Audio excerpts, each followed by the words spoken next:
Hey, what up, young scholars? It's your boy, the extra large professor. And all I have to say right now, where Brooklyn at? Before the hood at 19, no tutorial books. You learn at the present. My DadCypher universe out there. I'm talking with my man, Curtis Witters, and man, the author of Fatherhood at 19. You learn at the present time. In my hands, another life. Late night steaming the beat.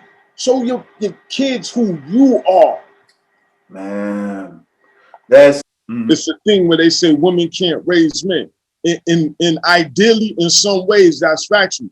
But what my mother showed me is that a woman can nurture the man that's in you. They invented these things called books. They just came out yesterday, man. It's this new hot shit. Get on that. You know, it's that books is the new shit. You got to get on that before everybody else does. What's up, young scholars? This the DadCypher. Right now, hey, let me tell y'all something. I got one of the illest brothers out here that is dropping knowledge on fatherhood. This man is an author as well as a music publisher. This man is a father first and foremost. And then I'll say this, my man is a truth teller from the land of Biggie, from ODB, from Jay-Z, from Kane. The list goes on and on. Give it up for my man, Mr. Curtis Witters. Fatherhood at 19. All right. Salute, King. That was lovely, man. I got to write tougher rhymes now. Woo!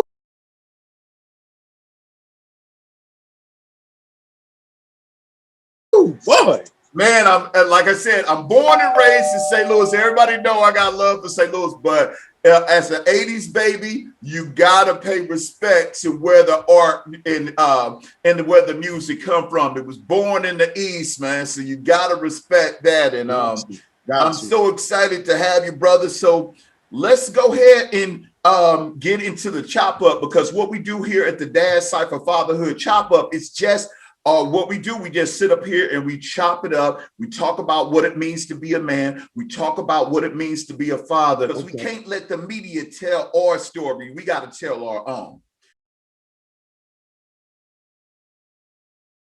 This one part of your book that, you know, I was struggling with a little bit when you, so first and foremost, I want to talk about like your fatherhood experience and how you were saying that it was tough, but it, in a sense, it didn't damage you.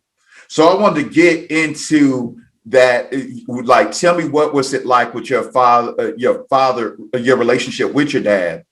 And then what do you mean? I want to kind of get a deeper understanding of what do you mean, like how, you know, the experience hurt, but it didn't damage you. So I want to kind of get a deeper understanding of that. Let me just tell all the fans and all the listeners here at DadCypher, the professor is in. The professor is picking up questions today. Feel me? But you also show me my intent in writing this memoir is this exact thing that's happening, brother. You know what I mean? I don't have all the answers. And even when I had these conversations, as brothers like you, do you wanting to share that I learned something that moves me forward? So I appreciate that. And the reason why that question is so important to me is because, and I'm sure you could identify some point. Growing up, most of us, when you in high school, and this when it really started to shake for me in high school, most of my good friends, their fathers wasn't present either. You know what I mean? Yeah. And then for some of them, they didn't have the great-grandfather or the grandfather or the uncle like I had. Right. So I started to see patterns of bitterness, and like they telling me I'm not gonna be doodle, so I'm gonna live in that. You know what I mean? So it was like I have a choice here. I have a choice. Either I can be what I see, like the example of It's a lot of brothers still that's grown and they hurt that the man that brought them here didn't give them what they feel they need. They ain't give them that warrior sword, the jewels. And a Right. lot of us become bitter and angry through life, and we carry that. And when we carry that, it's like we disband ourselves from who we were supposed to be because we still stuck or trying to wrap our head around what happened, why this dude ain't here. And Right. then a whole bunch of stuff run off where we remove ourselves from that. So I didn't want to, for as much mad as I was, I started to see, I don't know why my pops made that decision. You know what I mean? Mhm. I don't know where he was at as a man. Until we had that conversation, I'm gonna be bitter, angry, man. I'm gonna pass this on to everybody, and what that's gonna do for me. So I asked, even with me speaking to you and saying, I asked the brothers who might still be in a place where, Mhm. unfortunately, they fall to pass or they don't have. Think about your son. You want to pass all of that angry because you just wanted to hold on to that. Listen, that man made that choice. But Yeah. think about it. We got hair on our face now. God allowed us to bring these miracles in the world. At some point, we can't be hostage to that. That's what I meant when I was explaining that, if that offers Mhm. more clarity. We can't continue to be a hostage to a decision that was made, and we don't have a clear thought or explanation as to why. And I give you, and Mhm. I'll clear this up with that. My dad, God bless, he was diagnosed with cancer a year Oh ago, man. year and a half. Praises due, he beat it. Okay. Awesome. Cancer free. We was just sitting in one of his sessions, and he told me, he said, you know what? I'm gonna share with you. The man, he's proud of me. He sat there and told me that he wasn't ready Mhm. to embrace and accept that Yeah. at that time. Think, and for any of us, we don't know what Right. our fathers or what situation created that. Now, if it's of their own and they wasn't ready to be a man, shame on them. Let them stand in that, not you. Mm. Right. Right. You know what, man? Because when I was as I was reading that, it was making me think of my father, and it was a lot of anger, and it's and it was a lot of bitterness. Mm. But I will say this: after talking with him and reconnecting with him in my 40s, and still dealing with, and I'm not gonna lie, even to this day, it's still some issues that Mm. I just have to learn to let go, because now he's in the afterlife now. Mm. But here's the thing, though: what I learned most is he did not have the capacity to be the father that I would have needed him to be. Now, that's not a negative. That's not a negative for him, It's not. you It's know, not. because I it's don't not the even tools have, in his brother. Finish box. that. Yeah, Finish that, brother.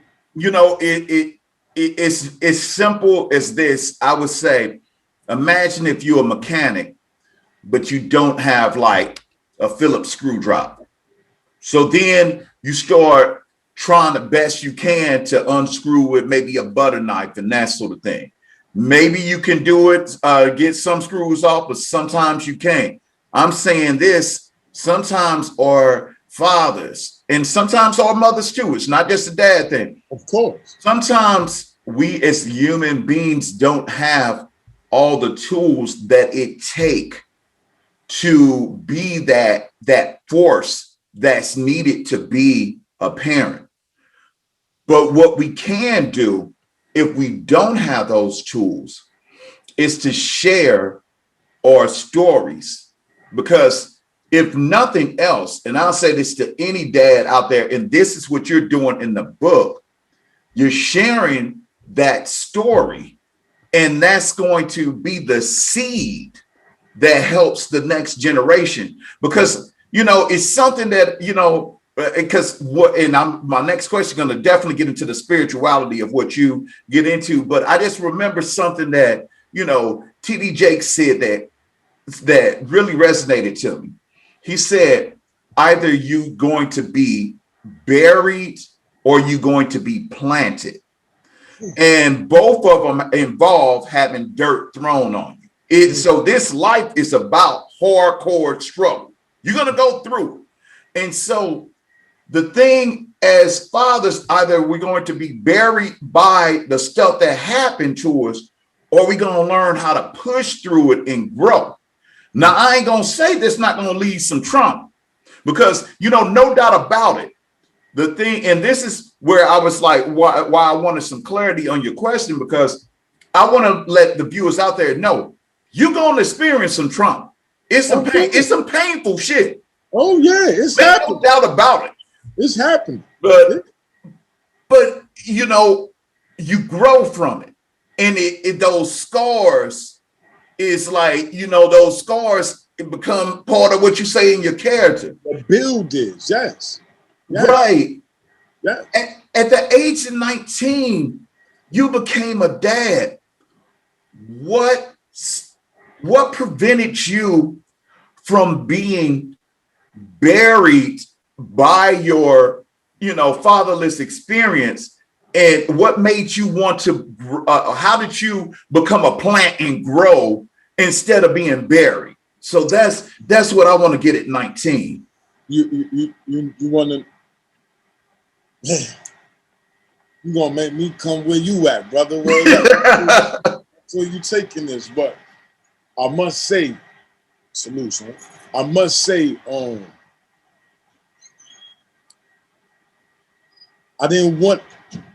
I felt I owed it not to just myself. I owed it to my mother not to be a statistic. I owed it to the life I was bringing in the world to not become that. I'm gonna use that what you just gave. To not become buried.